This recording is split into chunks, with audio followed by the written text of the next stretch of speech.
Now it's truly my honor to be here this evening to celebrate our progress, to deepen the incredible partnership between the United States and Israel, and it suffered very gravely in the last administration. I don't know if you know that. So many of you voted for people in the last administration. Someday you'll have to explain that to me, because I don't think they liked Israel too much. I'm sorry. I don't think they liked Israel too much. After 8 long years in which our alliance was undermined and neglected, I am happy to report that the United States-Israeli relationship is stronger now than ever before. America and Israel are woven together by history, heritage, and the hearts of our people. We share a love of freedom, democracy, religious liberty, the rule of law, and national sovereignty, and we share that. The story of Israel is a tale of triumph in the face of centuries of oppression and persecution. The Jewish people endured, persevered, and flourished beyond measure, building a thriving, proud, beautiful, and mighty nation in the Holy Land.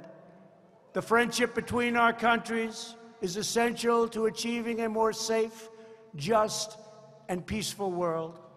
That is why every single day since I took the oath of office, I have stood firmly, strongly, and proudly with the people of Israel. You know that. The Jewish state has never had a better friend in the White House than your president, Donald J. Trump. That I can tell you. For over 20 years, every previous president promised to move the U.S. Embassy to Jerusalem, and they never acted, they never did it, they never had any intention of doing it, in my opinion. But unlike other politicians, I kept my promises. 2 years ago this week, I officially recognized Israel's true and eternal capital, and we opened the American Embassy in Jerusalem, finally. I've also recognized Israeli sovereignty over the Golan Heights. And that was another thing that was going to take. Every president said that also.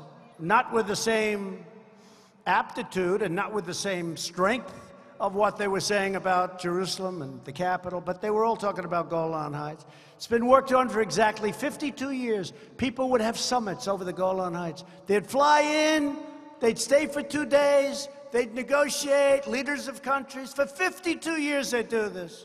They'd have summits every 2-3 years, talk about the Golan Heights. I said to David, tell me about the Golan Heights in 30 seconds or less. He said, it's high, it's important, it's sovereign, it's security. I said, what do you think, David? He said, I think you could do it. I can't believe you're even asking me this question. Where did you come up with this idea? I said, I've been hearing about it for years. 52 years, and I get bing, and we did it. It was done. It was done.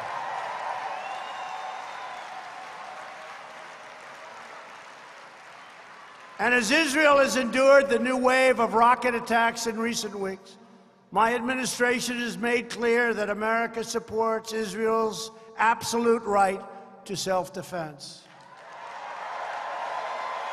We've also called for the release of Israeli hostages and the return of the remains of Israeli soldiers captured by Hamas terrorists. To combat these wicked extremist organizations, I signed legislation to withhold U.S. taxpayer dollars from the Palestinian Authority until they stop rewarding terrorists with blood money. Another thing that no other administration would do, I would say to them, I went back and spoke to negotiators, because for years and years they've been trying to make this deal. I said, did you ever hold back the money? They said, no. Why? We didn't think it was right to do. I said, I do. I do. So we don't pay anything anymore. And we look forward to the day when we can help out. But right now, if they're going to say bad things about us, if they're going to do evil acts, we're not paying it. And that's the way it is. That's the way it is. It's a lot of money. almost $600 million a year. So we withhold it, and hopefully we'll work a deal and everybody will be happy. My administration is committed to aggressively challenging and confronting anti-Semitic bigotry in every resource and using every single weapon at our disposal. Roughly 80 times this past decade, the United Nations Human Rights Council has denounced Israel while ignoring many of the worst human rights abuses anywhere in the world. To call out this egregious hypocrisy, I withdrew the United States from the UN Human Rights Council.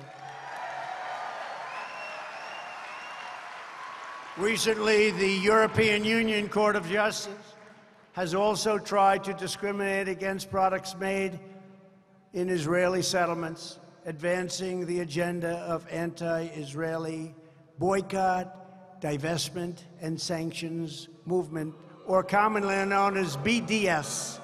You know all about it. You know all about it, right?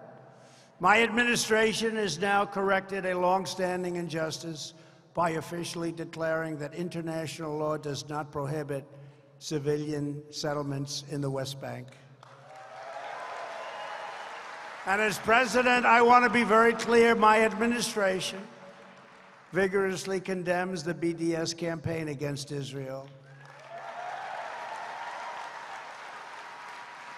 But sadly, BDS has also made disturbing headway on American college campuses. You know that, don't you? So it's been a great honor to be with you tonight. God bless Israel. God bless America. Thank you very much. Thank you. Thank you.